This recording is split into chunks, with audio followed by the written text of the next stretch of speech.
ময়মনসিংহে নদ নদীতে বালু উত্তোলনের মহোৎসব, ভাঙছে তীর, হুমকিতে বসতভিটা ফসলি জমে। সব জেনেও নির্বিকার প্রশাসন, অভিযোগ স্থানীয়দের। ময়মনসিংহ অঞ্চলের নদ নদীতে অবৈধভাবে বালু উত্তোলনের মহোৎসব চলছে।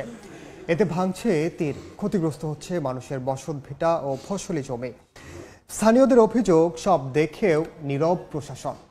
এমনকি অভিযোগ দিয়েও মিলছে না প্রতিকার। ওবায়দুল হকের রিপোর্ট। বালু উত্তোলনের এই কর্মযজ্ঞ ময়মনসিংহের কিসমত এলাকায়, তবে সবই হচ্ছে অবৈধভাবে ড্রেজার দিয়ে।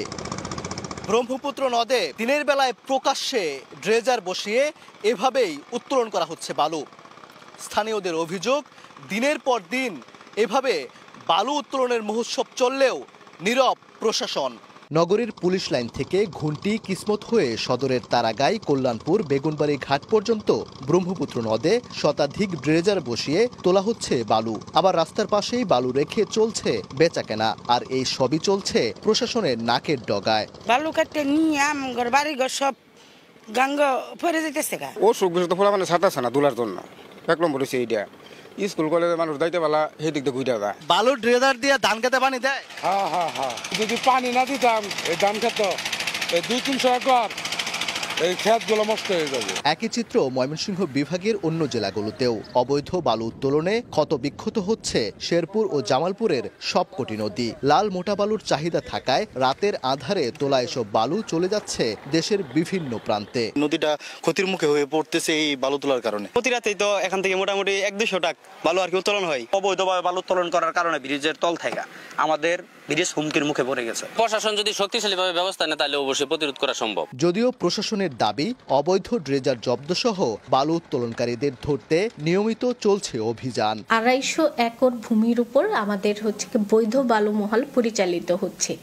এর বাইরেও যদি কেউ অবৈধভাবে বালু তোলে, আমরা তাৎক্ষণিকভাবে মোবাইল কোর্ট পরিচালনা করি। ইতিমধ্যে অনেকগুলো জায়গায় আমরা ওই ড্রেজারগুলো, অবৈধ ড্রেজারগুলো আমরা জব্দ করেছি। অভিযান অব্যাহত থাকবে। একই সঙ্গে এই অভিযান, এই অবৈধ বালু উত্তোলন বন্ধে আমি শেরপুরের সকল সেক্টরের লোকজনের সহযোগিতা কামনা করি। প্রশাসনের তথ্য মতে গত এক মাসে অবৈধ বালু উত্তোলনের কারণে ময়মনসিংহে 3 লাখ, জামালপুরে 5 লাখ টাকা ও শেরপুরে 14 জনকে সাজাসহ 8,75,500 টাকা জরিমানা আদায় করা হয়। ওবায়দুল হক, সময় সংবাদ, ময়মনসিংহ। এ বিষয়ে আরও খবর জানবো আমরা। আলোচনা করতে এই মুহূর্তে ময়মনসিংহ নগরের কাচারিঘাটে আছেন সহকর্মী ওবায়দুল হক। তার সঙ্গে আলোচনায় যুক্ত হবেন পরিবেশ রক্ষা ও উন্নয়ন আন্দোলনের সাধারণ সম্পাদক অ্যাডভোকেট শিব্বির আহমেদ লিটন। সরাসরি যাচ্ছি সেখানে।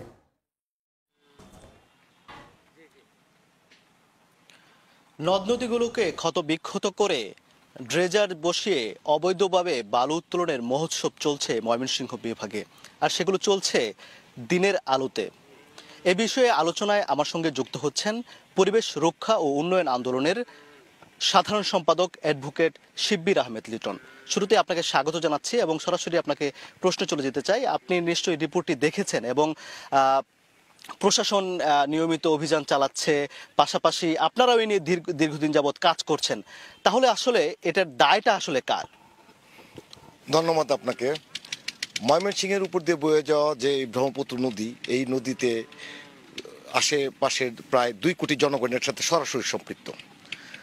আমরা এটাকে হত্যা করেছি এবং একই সাথে আমাদের প্রযুক্তির যে উৎকর্ষ সাধন হয়েছে এবং সেটার মধ্যে সস্তা অনেক কিছু হয়েছে। এই সস্তার সবচেয়ে কুফলটা ভোগ করছে এই ব্রহ্মপুত্রবাসী। এবং এখানে দেখবেন, আপনার রিপোর্টে যা দেখেছে যে অবৈধভাবে দেশীয় পদ্ধতির যে ড্রেজার যন্ত্র করেছে এবং এটি দিয়ে অপরিকল্পিতভাবে, যেখানে মানে বৈজ্ঞানিকতার কোনো কিছুই নাই, বালু তোলা শুরু করছে। এটার কারণ যে এই বালু এখন মূল্যবান হয়েছে এবং বালু বিক্রি করতে হবে, এবং সেটার মধ্যে একটা করে প্রত্যেক এলাকাতে একটা করে সিন্ডিকেট আছে এবং তারা এই সিন্ডিকেট করে নদীর থেকে, ব্রহ্মপুত্র নদ থেকে বালু উত্তোলন করছে। এবং বালু উত্তোলন করার মধ্যে যে পরিবেশের যে ক্ষতিগুলো হচ্ছে, নদীর যে ক্ষতিগুলো হচ্ছে, নদীকে যেভাবে হত্যা করা হচ্ছে, সেটা তার মোটে মাত্র আমলে নিচ্ছে না। আপনি রিপোর্টে যে দেখলাম যে এইখান থেকে শুরু করে যে ব্রহ্মপুত্র নদের যে বিস্তৃতির মধ্যে 3টি জেলা একদম সরাসরি উপর দিয়ে গেছে, শেরপুর, জামাল জামালপুর এবং ময়মনসিংহ। এবং এইখানে আপনি যথার্থই আপনার রিপোর্টে এনেছেন যে যত্রতত্র এটা ড্রেজার বসিয়েছে এবং ড্রেজার বসিয়ে দিন রাত 24 ঘন্টা তারা এই বালুর ব্যবসাটা করছে। কিন্তু আমরা বলি যে বালুর ব্যবসা করবেন, এটা তো একটা নিয়ম নীতি আছে এবং প্রত্যেক জেলা প্রশাসন যন্ত্র একটা আলাদা ডেস্ক আছে এবং ওই ডেস্ক এটা দেখভাল করে। বালু উত্তোলন করতে হলে সেখান থেকে তারা ইজারা দেয় এবং ইজারা দেওয়ার মধ্যে বালু মহাল ঘোষণা করে এবং সেই বালু মহাল থেকে গভর্নমেন্টের যে রেভিনিউ সেটা তারা ওই পরিমাপ করে সেটা নেয়। আশ্চর্যের বিষয় হলো এইখান থেকে যে বালু উত্তোলন করছে সেখানে রেভিনিউ তো নাই, পক্ষান্তরে ব্রহ্মপুত্র নদটাকে এব্রো থেব্রো করে আশেপাশের জনগণকে এই যে প্রাকৃতিকভাবে যেটার যে অবদান নেওয়ার জন্য সেখান থেকে তারা বঞ্চিত করছে। তাহলে এটার আসলে দায়টা কার? আমি যেটি বলছিলাম, এই দায় যদি বলতে চান আমাদের সকলের। কিরকম সকলের? যে আমাদের সকলের জন্যই তো প্রশাসন যন্ত্র এখানে বসানো আছে এবং তারা এটা দেখভাল করবে। দেখভালের মধ্যে যখন দেখলাম প্রশাসন যন্ত্র থেকে বলা হচ্ছে যে আমরা ড্রেজার জব্দ করেছি, আমরা এটাকে ধ্বংস করেছি, আমরা জরিমানা আদায় করেছি। আরে ভাই, এটার জন্য জরিমানা আদায় করবে, এটা তো নিয়মিত বিষয়। কি করে ওই ড্রেজার এখানে বসে আমাদের সকলের নাকের ডগার উপর দিয়ে? এবং এই বসার পরিপ্রেক্ষিতে যারা এই দেখভালের দায়িত্ব ছিলেন, একদম চেইন অফ দায়িত্ব, একটা গ্রাসরুট লেভেল থেকে নিয়ে টপ পর্যন্ত যারা এটার সাথে যুক্ত আছেন তাদেরকে আইনের আওতায় আনতে হবে, জব দিয়ে আওতায় আনতে হবে এবং এটা বলতে হবে। যেমন আপনাদের ফুটেজের মধ্যে আছে কোথায় ড্রেজার বালু উত্তোলন করা হচ্ছে এবং ওই সময় কোন কর্মকর্তা ওই স্টেশনে ছিলেন এবং তার দেখভালের অভাবে এই কাজগুলো হচ্ছে। জরিমানা করার তো আমার দরকার নাই। জরিমানা কখন করবেন? যখন শেষেরটা আপনারা আগে করতেছেন। দরকার কি? ওইখানে কেমনে করে কিভাবে এই ড্রেজার যন্ত্র বসানো হলো এবং এই বালুটা উত্তোলন করা হলো এবং সেখানে কে ছিল তিনি এই জব দিতে আওতায় আসবেন এবং দৃষ্টান্তমূলক একটি ব্যবস্থা যদি আমরা এরকম করতে পারি, শাস্তির বিধানটা যদি আমরা এরকম করতে পারি যে এরকম করলে পরে রাষ্ট্রীয় সম্পদ নষ্ট করতে হলে, প্রকৃতিকে ধ্বংস করতে হলে এবং প্রকৃতিকে গলা টিপে হত্যা করার জন্য আমাদের প্রশাসন যন্ত্রে যারা রন্ধে রন্ধে মানে বসে আছেন যুগের পর যুগ, তাদেরকে উৎখাত করে দৃষ্টান্তমূলক শাস্তির আওতায় যদি আমরা আনতে পারি তাহলে পরে অন্তত পক্ষে আমরা এই দায় থেকে অন্তত কিছু না হলেও মুক্তি পাবো। আসলে আমরা দেখতে পাচ্ছি যে দিনের আলোতে এগুলো চলছে। আমরা আগে দেখতাম যে ক্ষমতার দাপট ছিল, এখন তো আসলে রাজনৈতিক কোনো শক্তি নেই। তাহলে কেন এইভাবে চলছে? আসলে কাদের গাফিলতি মনে করেন?